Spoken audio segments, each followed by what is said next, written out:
What's going on, guys? This is Captain Gonzo with that Flight Sim channel. As you can see, we are finally at the moment where my Pimax Crystal Light has arrived. As you can see, I've already skipped through the part where I take it out of the cardboard box. I am just removing this bubble wrap and taking the box out. Just a quick warning, my unboxing video skills are trash. They suck, so I apologize before you guys continue watching the rest of the video, but you guys get the idea, right? Here's the actual container with the logo, Pimax, beautiful box. Love how simple it is. Here, I absolutely failed. I tried to get the camera to focus on the label there showing the UPC, the specific model, and yada, yada, yada. But you know what? Let's get to the best part here, which is actually flipping the lid. There it is, guys. There is the Pimax Crystal Light. I was a little nervous, not gonna lie. First time buying my own headset. Didn't know what to expect, but in the later part of this video, you guys will see it has been pretty amazing, not gonna lie. Anyways, here, as I'm getting the lens to focus, once again, just brushing up on my old DSLR skills and setting up the camera. I'm trying to open this bag. I think it has all the wall plugs and outlet adapters, depending on what country you live in. Obviously, you'll get some for the UK, for Australia, Europe, wherever you're at. And of course, over here, the standard 120 volt for the American side stuff. But let's go ahead and just keep moving forward. Okay, so here we are. We're just lifting the actual headset out of the box. Everything is nicely and tightly packaged. You can see the cable bundle that is attached and tethered to the headset itself is nicely packaged in that rectangular box. Sorry, English is very hard sometimes. And there we have it, guys. Again, my camera skills are subpar. You guys are probably gonna downvote me on this alone, but I feel like this shot right here, you guys get a very good angle on the faceplate itself. You can see the inside out trackers there, the little cameras on the sides. There's the volume rocker on the top, and then the screen on and off button.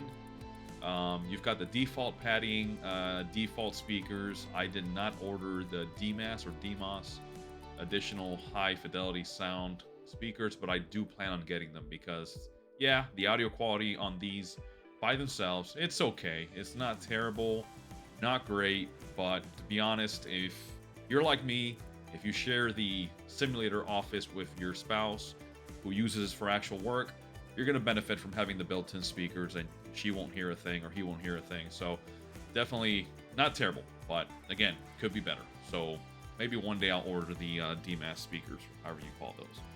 So here I am. I'm going to be taking off the cable bundle off of the box. That one you'll see has a display port and a USB 3.0 connection, as well as the power little box there. And all you got to do, guys, is connect the actual wall plug to the wall, of course, using the adapter that fits for your country.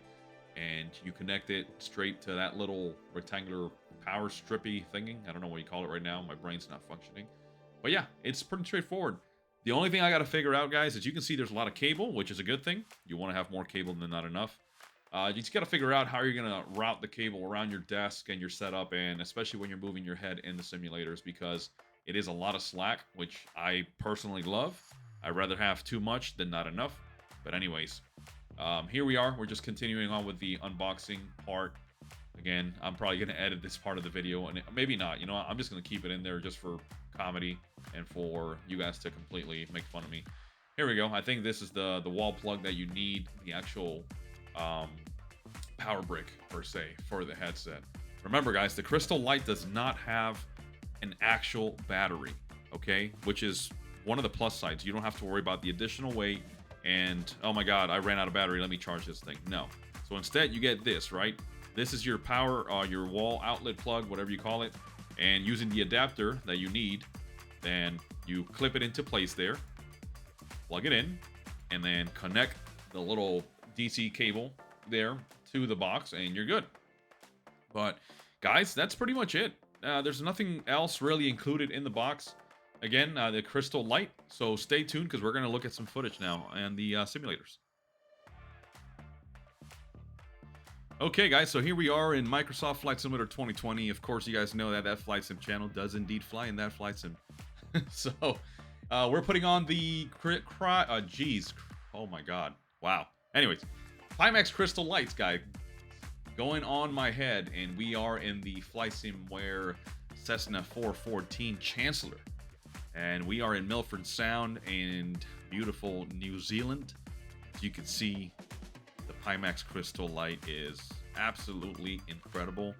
Guys, my experience before the Pimax Crystal Light was with a Quest 3, the Meta Quest 3. A coworker of mine graciously let me borrow it so that I could go and try it at home and see for myself. And let me tell you, as much as the Quest 3 is not really up to par with the levels of the Pimax Crystal, the Varhu Aero, and all those higher end stuff, the Quest 3 was pretty amazing, and it kind of broke the ground with me, or for me, to get an experience of what VR really was like.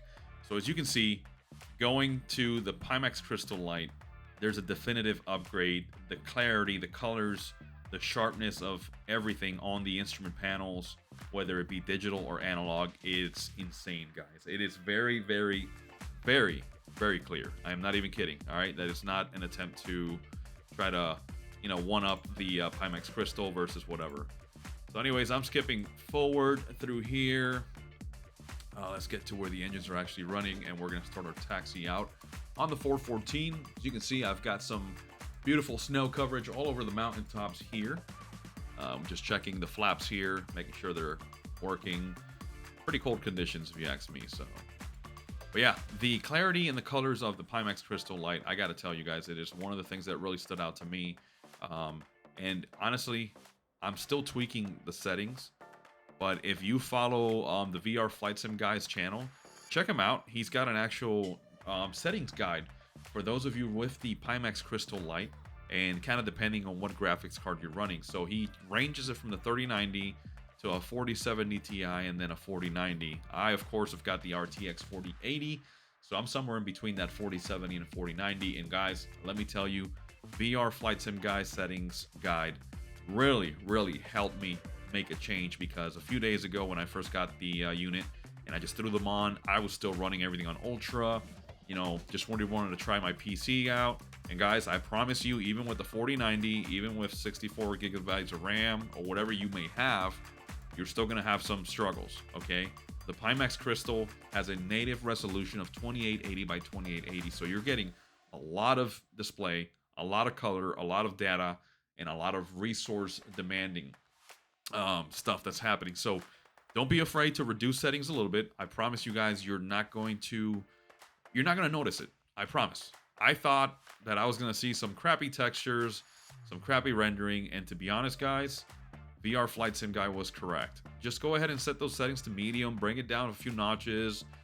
Instead of using DLSS for your VR settings, just go into TAA. It's been working perfectly fine for me, and it actually is a lot smoother. Because when I was using DLSS and some of the higher settings, I was averaging like 20 frames a second, 25, especially in some heavily, populated airports. But guys, look at this. I mean, this is excellent. It is running smooth, in my opinion. I don't have any issues here. We're taking off from Milford Sound here.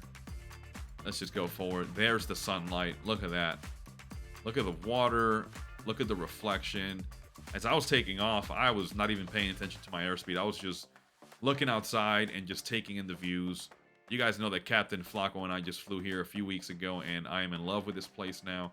So I figured, why not bring the old 414 out and try it with the Pimax Crystal. And keep in mind, guys, the 414, it's not too friendly on frame rates per second. I know that might be shocking because it's just a GA airplane, but between this and the Black Square Duke, I think it's one of the more intense and more demanding GA airplanes, just because of all the systems that are simulated, your displays, your analog gauges. There's a lot of stuff going on, guys. So I promise you, what you're seeing is nothing unedited. It is just raw footage from the simulator, and that's why you're seeing maybe the two screens here at once. But anyways, let's take a look at another footage here. Okay, so now we are in the Black Square Duke, as I just talked about, another very intense GA add-on. It is a lot more demanding than other add-ons. So let's just skip through. I'm looking through in here inside the cockpit, checking out the EFB. You can see the head movement. Like, again, guys, you're looking at a monitor right now, right? And you're seeing two independent footage, right? Or footages or videos. Good Lord, English is attacking me today. So you're seeing two videos in one, but remember, when you're looking underneath the hood, underneath the glasses of the Pimax, you're not going to see two individuals. You're going to see one giant display. I think the field of view is somewhere in the 110 degrees, something like that. For those of you that are experts, call me out, correct me on that, because I know I probably butchered that. But guys, it is pretty awesome. You get a very natural perspective. One of the first things I did was to jump in the Cessna 172, which is what I've mostly flown in my real life, as well as the PA-28. And guys, when you're in the cockpit, and I looked left, I looked right, I'm like, this is exactly what it looks like in real world.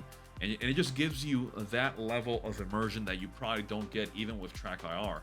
However, don't let me stop you from getting Track IR, because there's a huge benefit to Track IR. The first one is that it is very cheap, alternatively speaking, compared to VR. I mean, you can cheap out and maybe go for like a Meta Quest 2. There's other variants and other headsets out there that are a little bit more budget friendly, but keep in mind you are going to get what you pay for. And for flight simulation, racing, digital combat simulator world, you're going to want something at the level of either the Meta Quest 3 at the minimum, or step it up to the Pimax Crystal Light, which is underneath $1,000, which is, I think, amazing, because the original Pimax Crystals were originally priced at like $1,400. But again, that's all relative to everybody's independent budget and financial situations. So again, Track IR is a great resource, guys. That's what I've been using for years now, since Flight Simulator 2020 or 2004, excuse me. And Track IR, it's unbeatable in its own category. You've got the beautiful crispness of a display of your monitor, especially if you've got a native 4K monitor, and you get the ability to look inside the cockpit, look inside your race car, look inside your fighter jet. It is phenomenal. But once you step up to VR, guys, I promise you, it is another level of immersion. You are completely blocking out all other external views and other external input into your sensors in your eyes, or whatever you want to call it. I'm getting all scientific and anatomical here. Woo! But what I'm saying is, you put those on and you're not going to see anything else except what is right in front of you. Okay, so you're going to get immersed. You're going to be flying, I promise you. So let's fast forward here. We're rolling down the taxiway, getting ready for takeoff in the Black Square Duke. Go take a look. There we go, we're lining up. This is out of Harrisburg. And we're taking off here. Let's go and fast forward a little bit more. Let's go, here we go. We're breaking through the clouds now.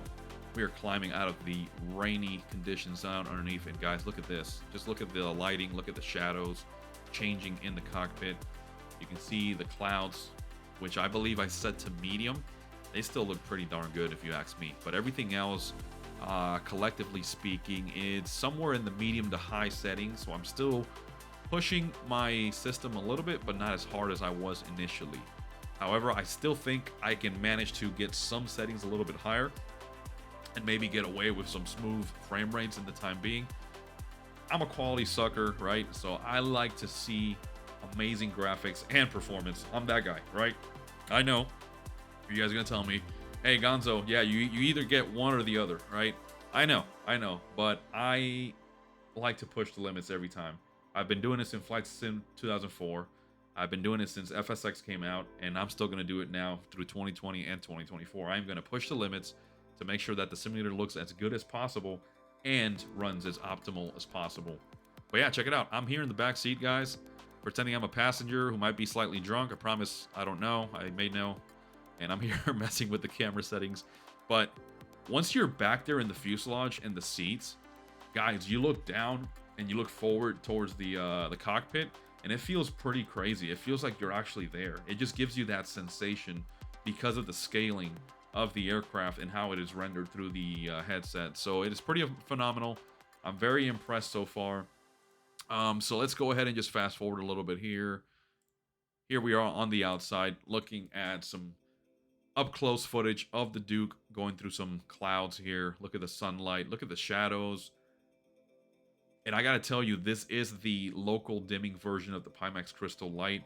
It is very worth it because the blacks and the darker colors just really pop out. The contrast is very natural, especially in DCS World. So let's go ahead and take a look at DCS World now. Alright guys, so here we are. We are in DCS World. As you can see, we're in the FA-18 Charlie Legacy Hornet, and this is one of the default missions where you get to fly along with the Blue Angels, and you join the Turkish Stars, I believe they're called, flying the F5s. But guys, look at how crisp, how clean everything looks. Obviously, you're seeing my camera kind of offset to the left. That is because on DCS World, it is only recording one of the lenses instead of both of them. So keep in mind that this is not a representation of what you see under the hood. This is just merely a, you can say a feature or some type of consistency that you might see throughout VR videos. Also, notice the shakiness per se on my view. Again, that is not a direct representation of what I see on my end. It's very different. I promise you, it's stable, it's crisp. But look at the colors. Look at how I'm able to maintain formation here in the diamond. Although the AI begins to do some funky stuff here, so it threw me off and I couldn't keep up. But guys, the point is, DCS World, I think DCS World really gives you more of an advantage under VR headsets here. And I think I just got hit by my wingman. Yep, I'm going down. So let me just go ahead and go to the next part. All right, so that was saying, guys, DCS World really takes advantage of VR. I think between Flight Sim 2020 and DCS for sure has a leg up in terms of VR integration and just how smooth and effortlessly, good lord, everything works. As you can see here, I'm in the F-16 now. We are in the Sinai map. I am under the Israeli Air Force colors, and I'm hunting down, chasing another F-16 so I can join up on him. And guys, it's I don't know how to explain it. It's just next level. When you see the wings, when you look back and you notice, you're sitting on a rocket with wings, you feel it. You feel the power. And look at this. I'm joining up on the right side here, kind of a right echelon, and it is insanely easy, even though I kind of overshot there. I'm banking, kind of doing a little bit of a turn, rolling over the top, but look at how smooth everything looks, guys. The sunlight looks natural. Everything feels just fine. And that's one of the things I wanted to talk about too with the crystal lights.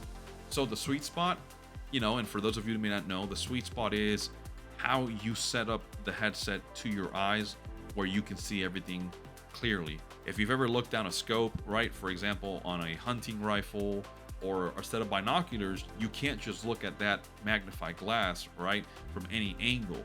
You have problems with like eye relief and stuff like that. So it's the same concept with these headsets, right? You got to find the sweet spot. And then once you find that sweet spot, you adjust the tension of your headset to maintain it there, right? And hopefully you don't have to struggle with it. So I can tell you the sweet spot with the crystal lights is a definitive win for me. I know some people have complained about it, saying that it could be better. And of course, guys, everything can be better. Nothing is perfect, but to me, compared to the Meta Quest 3, this feels a lot more comfortable. However, yeah, after a few hours, I'd say 3-4 hours of consistent use, I don't feel the strain on my head per se from the weight. It is more so my eyes just still getting used to looking down the lenses. But the sweet spot is very, very good in my perspective. Now, if you're doing some dogfighting and you are flying some pretty aggressive combat maneuvers and you're constantly having to look up in your chair, look back, yeah, it's going to be a little tricky. It happened to me last night. The headsets kind of would go out of focus, right? Because I'm shifting my weight and my head up, and then all of a sudden the goggles will kind of, slip a little bit. But to me, I do most of my flying in DCS just dropping bombs, rockets, mavericks, and gun runs. I rarely do any air-to-air engagements. To me, ground pounding is the fun part, honestly. Every now and then I'll indulge in some dogfighting. But here we are, guys. We are joined up on the lead F-16. We're coming into the airfield for a simultaneous touchdown. And yeah, judge it for yourself, guys. You tell me what you think. You tell me if I'm full of it, if you think you've seen better. But again, you're seeing this through a monitor. You're seeing my video. of how I'm recording a recording. So, guys, the only sad part about all this is that the only way to really know for yourselves is to go and try it out. If you have a friend, a buddy, that has a set of Pimax Crystal Lights, and you're willing to try them out, and he's or she's willing to let you borrow them, I highly suggest it. That way you can see how your computer handles it, how your eyes adjust to them, and how you like the experience. But guys, I'm going to finish off here as the F-16s land. My overall impression of the Pimax Crystal Light is that they are worth it. They're amazing, and of course, you can expect some more footage and more content on the Pimax Crystal in the future. So, with that being said, this is Captain Gonzo with that Flight Sim channel, guys. Enjoy the slip and slide here of the Viper. Happy flying, guys. See you on the next one.